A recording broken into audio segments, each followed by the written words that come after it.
उनमें से ही एक है। प्रहलाद एक अत्यंत ही दुराचारी राजा हिरण्यकश्यप के पुत्र थे। राजा हिरण्यकश्यप ने कठोर यज्ञ और तप किए।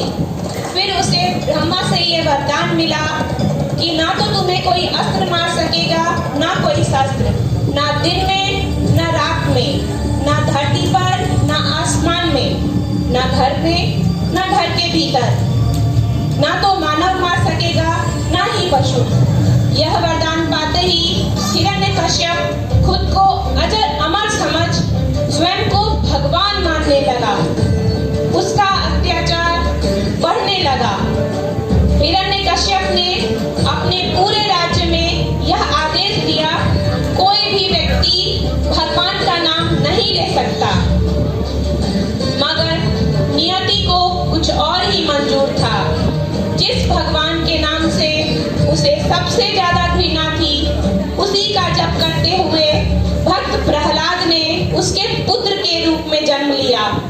हिरण्यकश्यप भगवान का नाम लेने वालों पर अत्याचार करने लगा, सबका वध करने लगा। लेकिन उसके घर में ही भगवान के सबसे बड़े भक्त का आगमन हो चुका था। जैसे जैसे प्रहलाद बड़ा हो रहा था, ईश्वर पे उसकी आस्था का पता चलने लगा। भक्त प्रहलाद बहुत ही दयालु, प्रकृति प्रेमी और भगवान विष्णु में श्रद्धा रखने वाला था। वो हमेशा ही भगवान विष्णु का जप किया करता था। लेकिन हिरण्यकश्यप हमेशा उसे डांटता था, हमेशा उसका तिरस्कार करता था। एक बार हिरण्यकश्यप ने अपने पुत्र से पूछा कि बेटा, गुरुकुल में तुमने क्या सीखा? तब प्रहलाद ने उत्तर दिया, इस पूरे संसार को बनाने वाला और चलाने वाला सिर्फ एक है, श्री विष्णु। तब हिरण्यकश्यप अत्यंत क्रोधित होकर बोला, तुमने मेरा अपमान किया है, तुम्हें मरना होगा। भक्त प्रहलाद को तलवार से मारने की कोशिश की गई, समुद्र में फेंकवाया गया, पर उसका बाल भी बांका होने नहीं हुआ। हर जगह बस प्रहलाद की ही बातें होने लगी। हिरण्यकश्यप बहुत ही चिंतित होकर विचार विमर्श करने लगा। तभी उसकी बहन होलिका आई और बोली, भैया, आग मुझे जला सकती है, आग मुझे नहीं जला सकती, पर मैं सबको जला सकती हूँ। यह दुशाला मुझे बचा लेगी, ऐसा मुझे वरदान मिला है। होलिका प्रहलाद को अपने गोद में लेकर अग्नि में बैठ गई।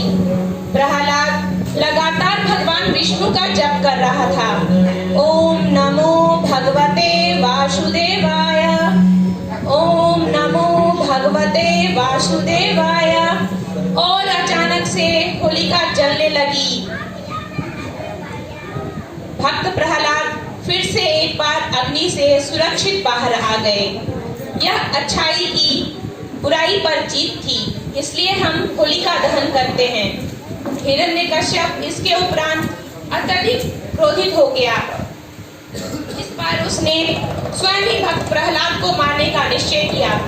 उसने बोला, यदि तुमने भगवान का नाम लेना बंद नहीं किया तो मैं तुम्हें जीवित नहीं छोड़ूंगा।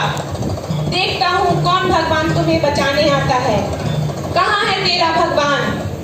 भक्त प्रहलाद ने कहा, भगवान तो मेरे रोम रोम में है, भगवान तो हर जगह है।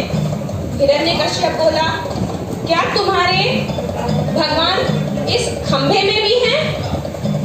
हाँ पिताजी। भक्त प्रहलाद बोलता है, हाँ पिताजी, मेरे भगवान इस खंभे में भी है।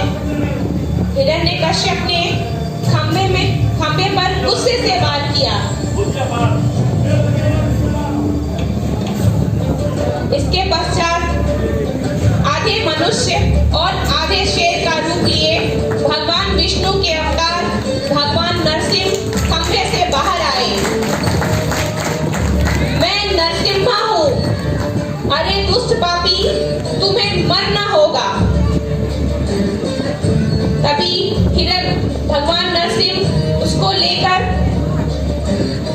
उसका वध करने चले। तभी आकाशवाणी हुई, अरे दुष्ट, जैसे तुमने वरदान मांगा था तुम्हारा वध उसी तरह होगा।